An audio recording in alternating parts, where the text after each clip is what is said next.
Assalamualaikum warahmatullahi wabarakatuh. Kali ini penulis mau bahas soal menyedihkan ya.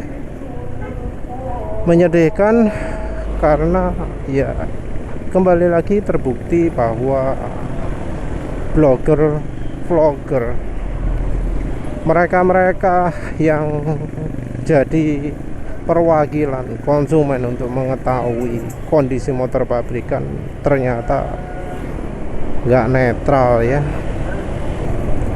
Dalam artian nggak netral ini, mereka tidak memihak konsumen tapi memihak pabrikan. Ya mungkin dari blogernya nggak memihak ke satu merek, walau ada juga yang terang-terangan mengunggulkan satu merek dan menjelek-jelekkan merek lain, ada ya. Tapi biasanya netral ya, nggak membandingkan antar merek, seringnya gitu. Yang penulis prioritaskan adalah apakah mereka itu mewakili suaranya konsumen atau mewakili suaranya pabrikan. Perlu tahu ya bahwa kebanyakan blogger, vlogger itu punya pendapat bahwa memberitakan keburukan suatu merek itu adalah dosa ya. Nggak tahu ya mereka agamanya apa. Kalau dari agamanya penulis, ada aturan yang menyebut bahwa kalau penjual tidak memberitahukan semua cacat produknya ke konsumen, terus kemudian konsumen menemukan masih konsumennya nggak nemu juga, itu rezeki yang diterima oleh penjual itu nggak berkah. Dan ini juga berlaku untuk semua orang yang membantu penjual itu. Jadi kalau ada orang tahu penjual berbuat curang terus diem saja, itu dianggap sekongkol dengan penjualnya. Jadi dia bakal kena hukum, rezekinya nggak halal juga.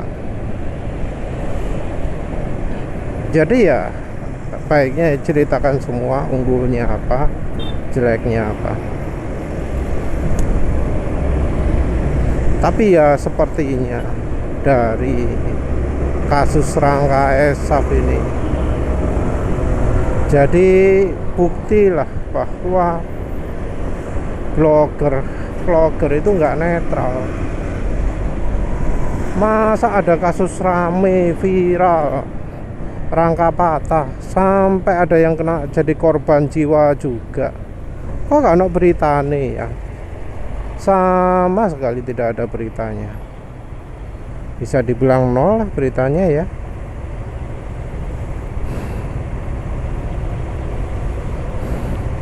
Padahal ya ngeri ya, wong sampai menimbulkan korban juga, nggak cuma kecelakaan tapi juga meninggal. Kok gak diberitakan no? Minim kan mereka mestinya punya motor ESAP juga.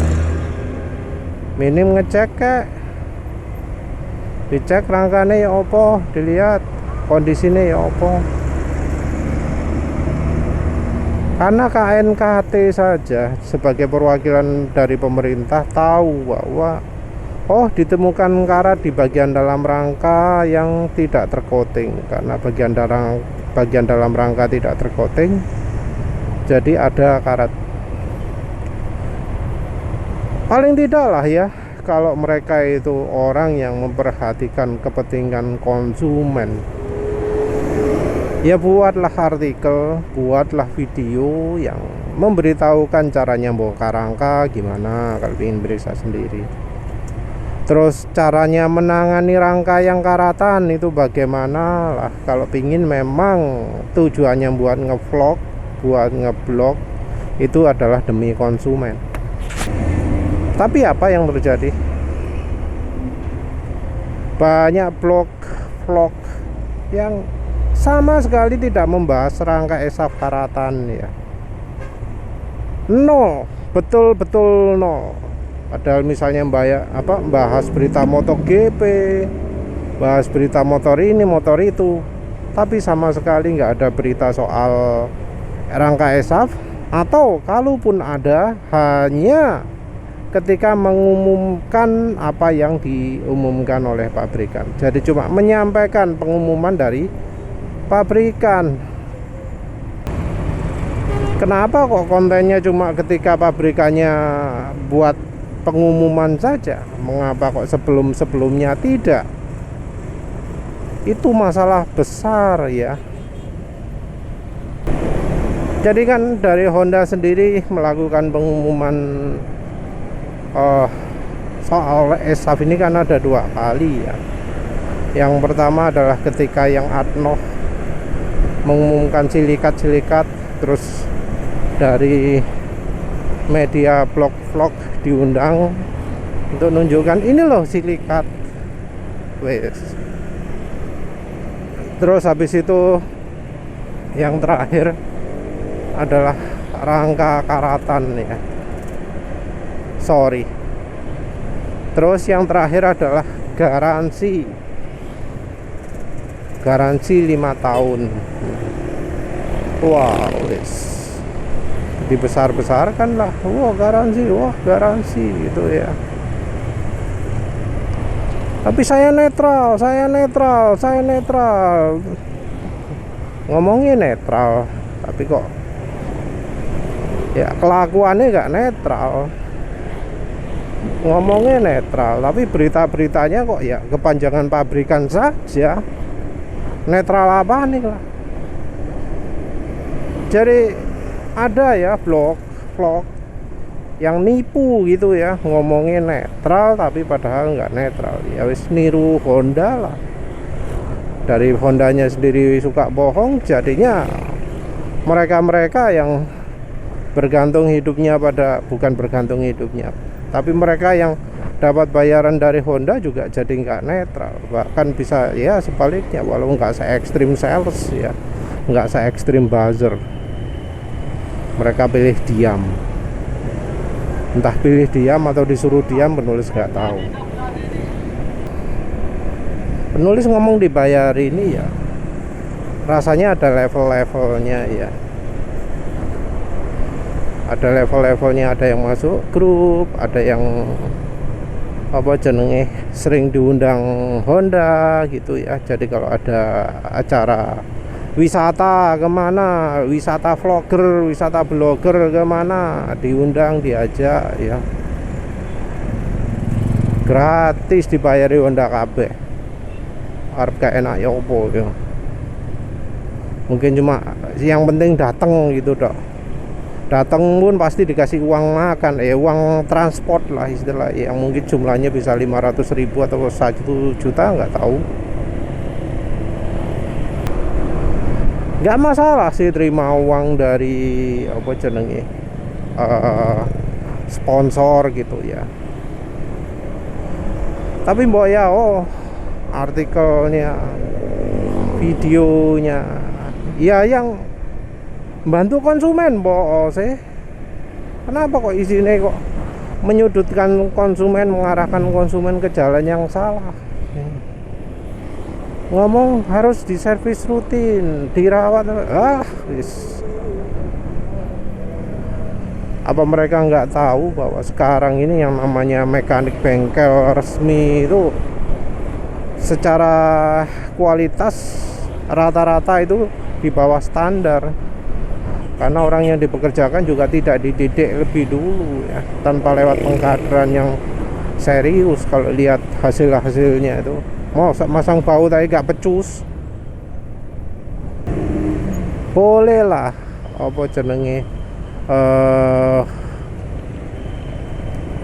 lebih favorit ke pabrik tertentu. Tapi yang namanya kelemahan suatu produk ya harus disebutkan lah, karena jelas sekarang Honda itu sekarang jelas rangkanya berkarat. KNKT lo ngomong berkarat, masa ada dari blog sama vlognya nggak ngomong karat. Entah apakah Honda melakukan pressure atau menekan dari mereka ini untuk tidak bicara ya karena Honda sendiri ada yang sampai disponsori, terutama dari websitenya. Jadi websitenya tanpa disponsori Honda nol pendapatan nih. Kalau pendapatan ini nol, wah wis ya. Kalau nggak salah kayak sekelas IWB gitu ya, itu sampai 1,5 juta 2,5 bulan, 2,5 juta 1 bulan ya. Bisa semahal itu kenapa? Ya menurut penulis administratornya nggak becus ya, yang instalasi nggak becus, karena ya untuk sekelas IWB pun yang pembacanya ribuan, kalau sekarang harusnya sudah menerapkan sistem case ya, sudah menerapkan sistem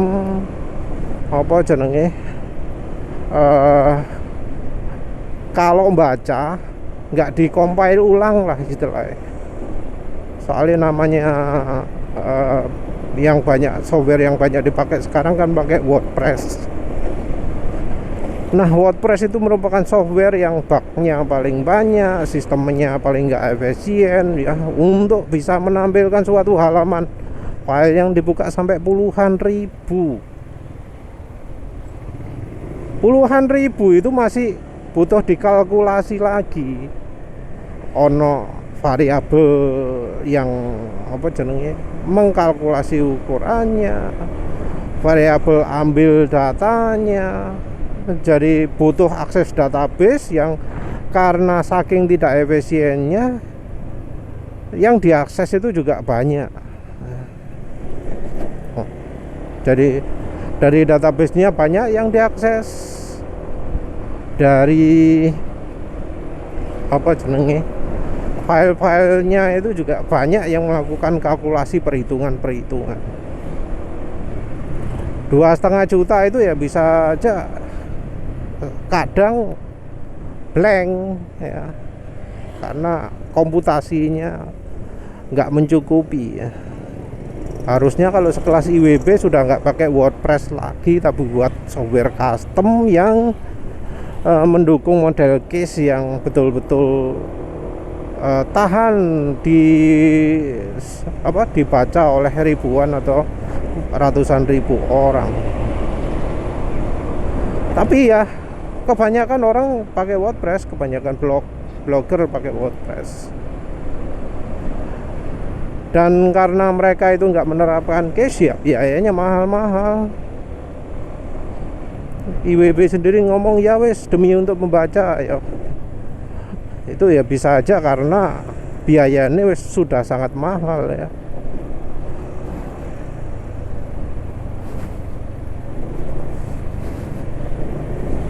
Kalau yang lain-lain mungkin setahun 800.000, itu ya tentu tidak sedikit ya. Jadi penulis bersyukur ya, penulis bersyukur milih yang gratisan.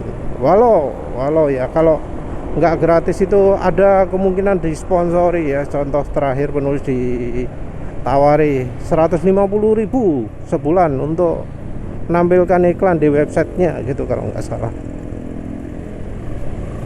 Lumayan tuh, cukup lah untuk menghidupi website. Tapi ya nggak semua website bisa seperti itu kan. Nah makanya mengandalkan ke Honda. Ya dari Honda jelas biaya iklan, kan beberapa website menampilkan iklan dari Honda. Ya biaya iklan itu ya bisa aja lebih dari 150.000 ya sebulan, mungkin 500 atau berapa ya, lupa. Tapi yang jelas ya, kayaknya blogger-blogger itu kebanyakan jadi kalau nggak mendukung Honda, website mati, nggak bisa nyala lagi. Karena apa? Bayar untuk domainnya, bayar untuk hostingnya, bayar domain dan hosting ya kira-kira 800.000 sebulan, setahun. Karena pakai website gratis, mau nggak ada iklan, mau nggak ada apa-apa, bisa bebas lah, nggak terikat guys. Walau ada juga yang ngomong, website gratisan nggak bisa dipercaya, gak ngurus ya. Kalau harus punya apa, misalnya yang Kompasiana yang lebih dipercaya, yo gak mesti pisan, karena Kompasiana itu ada editor, dan editor itu punya pendapat sendiri-sendiri. Kadang nggak setuju gitu ya, nggak diluluskan, karena ya penulis pernah buat berita deh, beberapa artikel di Kompasiana, walau sekarang jarang. Tapi yang jelas ya, kasus Rangga Eshaf ini jadi ujian lah untuk mereka-mereka yang menggantungkan hidupnya kepada Honda. Dan sayangnya mereka itu lebih apa ya, lebih memihak ke Honda ya, sudah tidak memihak lagi ke konsumen. Entah ada hubungannya atau tidak, tapi penulis lihat viewer dari mereka-mereka yang tidak netral ini juga terlihat berkurang ya. Viewer ya, bukan subscriber. Kalau subscriber mana pernah turun ya, pasti naik. Tapi kalau viewer beda lagi. Kalau viewer menunjukkan minat orang ke video buatan orang tersebut. Ya, tapi kalau soal viewer sendiri, penulis termasuk yang apa jenenge ya, nggak begitu banyak viewernya ya. Ya, tapi untuk konsumen sendiri ya, ini bisa jadi apa ya, sarana untuk tahu blog mana yang netral, blog mana yang mendukung konsumen. Walau tentu ada juga yang ekstrim ya, yang ekstrim sampai wow ini gitu ya, sampai ekstrim gitu, dibesar-besarkan. Anehnya vlog yang laris itu belum tentu vlog yang orisinil. Artinya ada yang modalnya cabut gambar sana sini malah lebih laris gitu ya. Kadang yang begitu ekstrim. Jadi kalau bikin berita adalah berita yang bombastis, bukan untuk keperluannya konsumen. Karena kan pikirannya itu nggak semua konsumen itu anti Honda. Ada yang punya motor Honda. Nah, untuk mereka yang punya motor Honda ini ya butuh toh informasi-informasi yang bisa membantu mereka. Kalau sekarang sih ya memang sudah sangat negatif sekali ya. Kalau yang khawatir ya motornya ditolai gitu ya. Kalau yang punya motor dipakai dengan rasa-rasa khawatir. Yang Reddit juga gitu. Biarkan apa namanya di blacklist leasing, sing penting motore gak digawe, motore ditarik ya jarno gitu ya. Ada kan yang seperti itu, apalagi ketika harganya jatuh, betul-betul jatuh parah, drastis ya, anjlok sampai turun kayak jatuh dari jurang gitu. Tapi ya balik lagi lah ya, penulis harapkan blog atau vlog itu jangan terlalu bergantung sama merek Honda. Karena kalau pabrikannya bohong, itu rezekinya nggak halal, nggak bagus ya. Jadi ya buat berita yang netral saja lah, buat berita untuk konsumen. Nggak apa-apa terima bayaran dari pabrikan, tapi perhatikan soal konsumen juga. Kalau untuk soal konsumen ya bahas kelemahan dari produk itu wajib. Untuk konsumen sendiri juga ya, kalau lihat-lihat blog, lihat vlog gitu ya, mungkin baca-baca komen, perhatikan juga apakah komen tersebut masuk akal atau enggak, atau ada tendensi atau enggak. Karena contohnya ya, Sekarang ini wis itu bahas lain kali aja lah wis. Sorry. Yang jelas yang komen pun sekarang ada yang khusus bayaran ya, jadi orangnya memang sengaja dibayar untuk posting komen biar yang lain itu merasa channel ini nggak netral, apa jenenge, blog ini nggak netral gitu ya. Ya perhatikan aja lah, hati-hati dengan ya berita-berita bohong seperti itu, tinggal dipancing-pancing saja. Perhatikan orang-orangnya juga siapa, jam postingnya juga perhatikan. Kalau misalnya ada 5 postingan 5 komen dalam waktu yang hampir sama, terus nada-nadanya sama, ya itu bisa jadi dari satu orang saja. Ya wis lah, itu saja. Terima kasih sudah menonton. Assalamualaikum warahmatullahi wabarakatuh.